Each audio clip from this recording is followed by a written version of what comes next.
অন্যদিকে যে খবরের দিকে নজর রাখবো, আড়িয়াদহে জয়ন্ত সিং এর বিরুদ্ধে আরও অভিযোগ দায়ের করা হয়েছে। পুলিশকে কাজে লাগিয়ে একের পর এক মামলায় ফাঁসানোর অভিযোগ জয়ন্ত সিং এর বিরুদ্ধে। অভিযোগ মৌসুম চট্টোপাধ্যায়ের এবং বেলঘড়িয়ার বিজেপি নেতা মৌসুম চট্টোপাধ্যায়ের এই মামলা।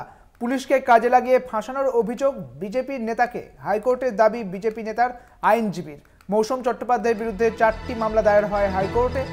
একটি মামলায় জামিন পেতেই মাদক মামলায় গ্রেপ্তার হয় এবং মামলায় দায়ের অনুমতি বিচারপতি অমৃতা সিনহা, অর্থাৎ মামলা দায়ের অনুমতি দিয়েছেন বিচারপতি অমৃতা সিনহা। বৃহস্পতিবার মামলার শুনানির সম্ভাবনা রয়েছে। বিজেপি নেতাকে ফাঁসানোর অভিযোগ এবং হাইকোর্টের দাবি বিজেপি নেতার আইনজীবীর। এবার জয়ন্ত সিং এর বিরুদ্ধে আরও অভিযোগ। মৌসুম চট্টোপাধ্যায়ের বিরুদ্ধে 4টি মামলা দায়ের করা হয়েছে আদালতে। একটি মামলায় জামিন পেতেই মাদক মামলায় গ্রেপ্তার করা হয়।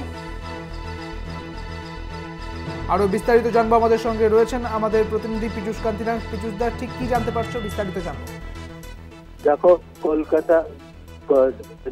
কলকাতা হাইকোর্টে জয়ন্ত সিং এর বিরোধিতা করায় মৌসুমী চ্যাটার্জির বিরুদ্ধে বেশ কয়েকটি মামলা হয়েছে, এমনটাই অভিযোগ নিয়ে আইনজীবী বিচারপতি অমৃতা সিনহার দৃষ্টি আকর্ষণ করেন। তার দাবি, তার বিরুদ্ধে মাদকের মামলা দেওয়া হয়েছে এবং কমার্শিয়াল কোয়ান্টিটি মাদক উদ্ধার হয়েছে, এমনটাই দেওয়া হয়েছে। একটি মামলায় জামিন পাওয়ার পর ফের তার বিরুদ্ধে মামলা দেওয়া হয় এবং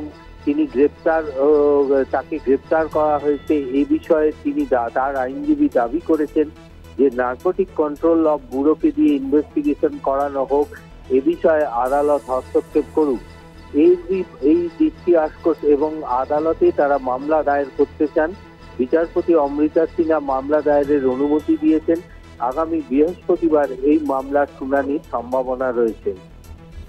পীযূষ দা, মৌসুমী চট্টোপাধ্যায়ের অভিযোগ কি রয়েছে?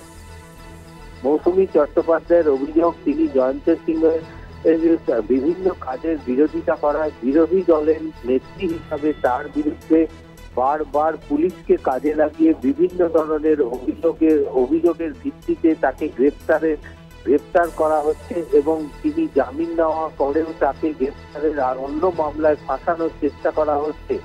তার বিরুদ্ধে যে বিভিন্ন অভিযোগ এনে গ্রেপ্তারের আশঙ্কা, গ্রেপ্তার করার যে স্তর, তার বিরুদ্ধে কিন্তু রক্ষা কবচের জন্য বিচারপতি অমৃতা সিনহার এজলাসে তিনি মামলা দায়ের করতে চান এবং পুলিশকে কাজে লাগিয়ে যে এই ধরনের তার বিরুদ্ধে বা বিভিন্ন মামলায় ফাঁসানোর যে পরিকল্পনা, সেই পরিকল্পনার বিরুদ্ধেই কিন্তু তিনি মামলা দায়ের করতে চান এবং বিচারপতি অমৃতা সিনহার হস্তক্ষেপ দাবি করেছেন।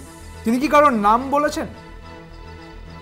হ্যাঁ, সেক্ষেত্রে তিনি পরিষ্কারভাবে জয়ন্ত সিং এর নাম এই মামলায় উল্লেখ করেছে।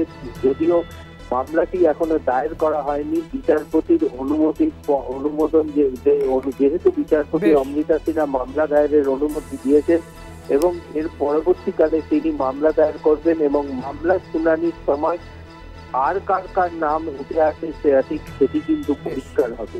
বেশ, অনেক ধন্যবাদ তোমাকে। আমাদের সঙ্গে ছিলেন আমাদের প্রতিনিধি পীযূষ কান্তিনাগ। আপনাদের জানিয়ে রাখি, মৌসুমী চট্টোপাধ্যায় তিনি মামলা দায়ের করেছেন কারণ তাকে একাধিক মামলায় তাকে ফাঁসানো হয়েছে, কারণ তিনি জয়ন্ত সিং এর বিরোধিতা করেছেন বলে। এবার আদালতের দ্বারস্থ হয়েছেন মৌসুমী চট্টোপাধ্যায়।